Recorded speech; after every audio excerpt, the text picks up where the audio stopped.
작지만 확실한 행복, 소확행. 2018년 최고의 유행어 1위였던 이 말은 우리 일상에서 꽤나 중요한 키워드 중 하나였죠. 내가 느낄 수 있는 가장 최소한의 행복을 찾아 누려보자는 의미로 많은 이들이 사용했던 이 말. 그런데 사실 소확행이란 말을 처음 쓴 사람이 세계적인 베스트셀러 작가 무라카미 하루키란 사실 아시나요? 그는 자신의 소확행을 갓 구운 빵을 손으로 찢어먹기, 정결한 흰 셔츠 입기, 서랍 안에 가지런히 접힌 속옷 보기 등이었다고 밝혔는데요. 그러한 자신의 생활과 꼭 닮아있는 특유의 감각적인 문체로 많은 팬들에게 사랑을 받고 있는 작가입니다. 2023년 스페인의 노벨상으로 불리는 아스투리아스 왕려상 문학상을 수상하며 세계적인 베스트셀러 작가의 저력을 보여준 무라카미 하루키. 이번 인물백과사전에서는 1Q84, 기사단장 죽이기, 노르웨이의 숲, 해변의 카프카 등의 작품으로 유명한 소설가 무라카미 하루키에 대해 알아보겠습니다. 영상 말미에는 도서 증정 이벤트에 대한 안내도 있으니 끝까지 시청 바랍니다.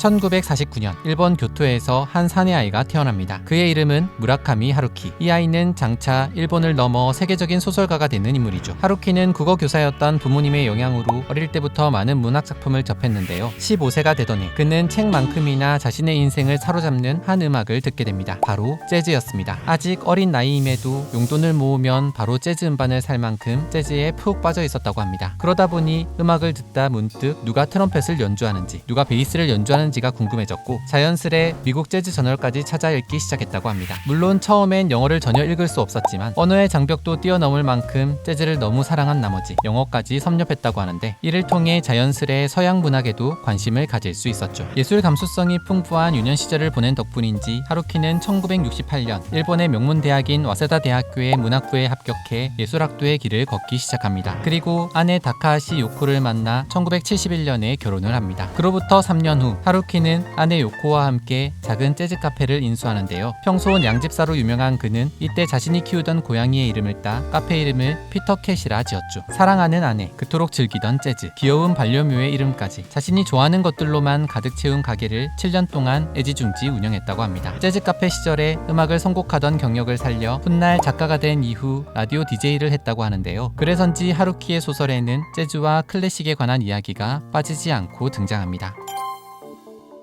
재즈 카페를 운영하던 하루키가 본격적으로 소설을 쓰게 된 건 언제였을까요? 조금 황당하지만 그가 처음 펜을 들기로 결심한 건 야구장이었다고 합니다. 1978년 어느 날 하루키는 구장 외야석에서 혼자 맥주를 마시며 경기를 보고 있었습니다. 그러다 1회 말 선두 타자가 좌측 방향으로 안타를 치고 2루에 안착한 순간 문득 소설을 써야겠다는 결심이 섰다고 하는데요. 그렇게 낮에는 재즈 카페를 운영하고 밤에는 글을 쓰며 1979년 첫 번째 소설 바람의 노래를 들어라를 세상에 내놓습니다. 이후 1982년 양을 쫓는 모험으로 노마무니의 신인상, 1985년 세계의 끝과 하드보일드 원더랜드로 다니자키 주니치로 상을 수상하며 일본 내에서 탄탄한 필력을 자랑하는 작가로 사랑을 받게 되는데요. 그러던 1987년 내 청춘의 고독한 사랑, 삶과 죽음을 섬세하게 그려낸 노르웨이의 숲을 발표하고 기록적인 판매고를 갱신하며 전 세계적으로 이름을 알리게 됩니다. 특히 한국에서는 상실의 시대라는 감각적인 제목으로 소개되었고 이 작품을 통해 하루키 감성, 하루키 현상이 탄생하게 됩니다.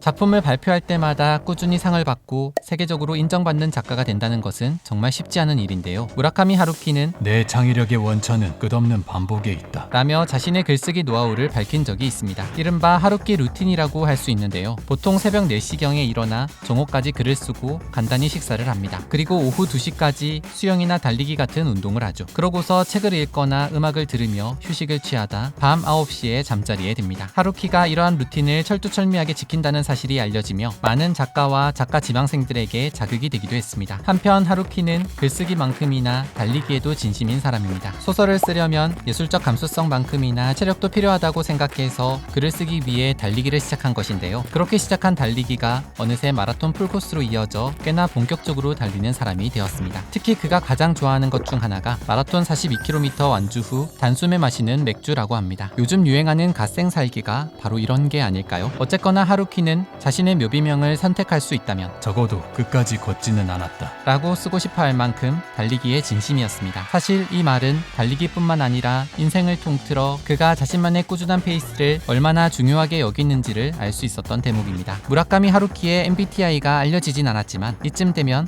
뭔가 파워 J의 향기가 물씬 풍기는데요. 하루키 하면 샵 성실이라는 키워드가 빠지지 않는 이유를 알 것 같습니다. 1979년 데뷔 이래 꾸준한 저력을 보여주면서 신작을 발표할 때마다 서점의 오픈런 행렬을 일으키며 전 세계 독자들의 사랑을 받고 있는 무라카미 하루키. 빼놓을 수 없는 대표작이 있다면 바로 1Q84입니다. 출간 당시 일본은 물론 전 세계의 극찬을 받았는데요. 특히 한국에선 1초에 7권씩 팔리며 한국 출판 사상 최단기 밀리언셀러를 기록했습니다. 당시 현지 평론가들은 지금까지의 일본 문학과는 커다란 차이가 있다. 이미 군호를 돌아버려 후속 주자들이 보이지 않는 느낌이다. 압도적이고 월등한 스케일의 작품이라고 1Q84를 평했습니다. 암살자 아모마메와 소설가 지망생인 입시학원 강사 댕구, 두 주인공의 이야기가 교차로 이어지는 이 작품은 흥미진진한 스토리와 디테일한 묘사 덕분에 총 3부작임에도 그야말로 순삭 가능한 하루키의 대표작이라 할 수 있습니다. 폭풍 같았던 1Q84 흥행 이후 2017년에 선보인 장편소설 기사단장 죽이기. 이 작품은 당시 일본에서도 130만 부라는 전례 없는 발행 부수를 기록했고 난징 학살 사건을 다뤄 더욱 주목을 받았습니다. 한국에서는 1Q84보다 더 빠른 판매 속도를 보이며 예약 판매 기간에 3세를 돌파할 정도로 반응이 뜨거웠는데요. 30대 중반의 초상화가인 주인공이 기사단장 죽이기라는 그림을 발견하고부터 겪게 되는 기묘한 이야기를 그린 이 작품은 현실과 비현실을 넘나드는 하루키의 대범한 창의력이 집대성된 걸작이라고 할 수 있겠습니다.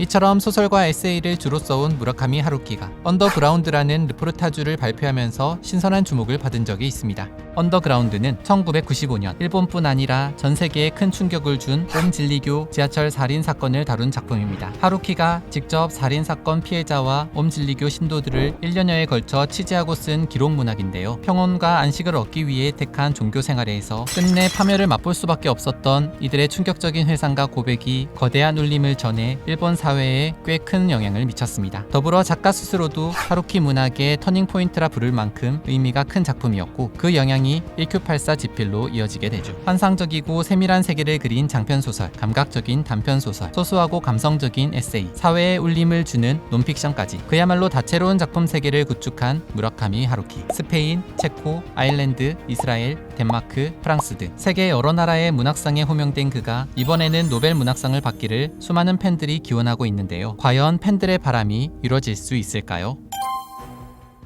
데뷔한 이래 지금까지 14편의 장편소설과 70편이 넘는 단편소설을 썼다는 무라카미 하루키. 하루키는 각종 문예지에 꾸준히 글을 발표해왔고 그 대부분이 책으로 묶여 공식 출간되었지만 그중 유일하게 출간되지 않아 팬들 사이에서도 미스터리로 남았던 작품이 있다는 사실 알고 계셨나요? 데뷔 이듬해인 1980년 문예지에 발표했던 한 중편소설을 하루키는 책으로 출간하지 않고 어째선지 묵혀두게 됩니다. 한편 그 작품에는 자신에게 중요한 무언가가 담겨있다는 생각을 계속 마음속에 품고 지내는데요. 2020년 초 어느 날 그는 문득 그 작품을 새로 써서 완성해야겠다고 마음먹습니다. 그 사이 30대였던 하루키는 어느덧 70대가 되었는데요. 청년 하루키가 그려낸 세계를 노년의 하루키가 마침내 완성하며 도시와 그 불확실한 벽이라는 15번째 장편소설로 선보이게 되었습니다. 그럼 줄거리를 잠깐 살펴볼까요? 17살 남고생인 나는 얼떨결에 입상한 고교생 에세이 대회에서 16살 여고생을 만나 첫눈에 반합니다. 소녀는 용기를 내 그 소녀에게 펜팔 친구가 되자고 제안하는데요. 그렇게 편지를 주고받던 어느 날 소녀가 알 수 없는 말을 합니다. 여기에 있는 나는 가짜이고 진짜 나는 사방이 높은 벽에 둘러싸인 도시에 산다 라고요. 그러면서 그 비밀스러운 도시의 이야기를 들려주는데요. 그러던 어느 날 소녀가 사라집니다. 연락도 되지 않고요. 소녀는 괴로운 나날을 보내다 소녀가 남긴 단서를 모아 그 도시를 찾아가려 합니다. 과연 소녀는 소녀를 만날 수 있을까요? 도시와 그 불확실한 벽은 2023년 4월에 출간된 이후 2달 만에 일본 상반기 베스트셀러 종합 1위에 등극하며 여전히 하루키 파워를 실감하게 했는데요. 하루키 월드의 현재와 과거가 어우러져 매우 훌륭했다. 바로 이걸 읽고 싶었다. 오랜만에 만족했다. 하루키가 계속 현역 작가로 일해주면 좋겠다. 하루키적 요소에 모든 것이 담겼다. 등등 현지 언론 및 독자의 호평이 끊이지 않아 벌써부터 국내 팬들의 기대 역시 크다고 합니다. 게다가 이번 작품에는 드물게도 하루키가 직접 작가 후기를 실었다고 하는데요. 왜 이 작품을 43년 만에 완성하게 되었는지 그 계기와 소회를 상세히 엿볼 수 있다고 합니다. 무라카미 하루키가 줄곧 마음에 품어오다 43년 만에 완성한 신작 장편소설이 궁금하신 분들은 한번 읽어보시면 좋을 것 같습니다.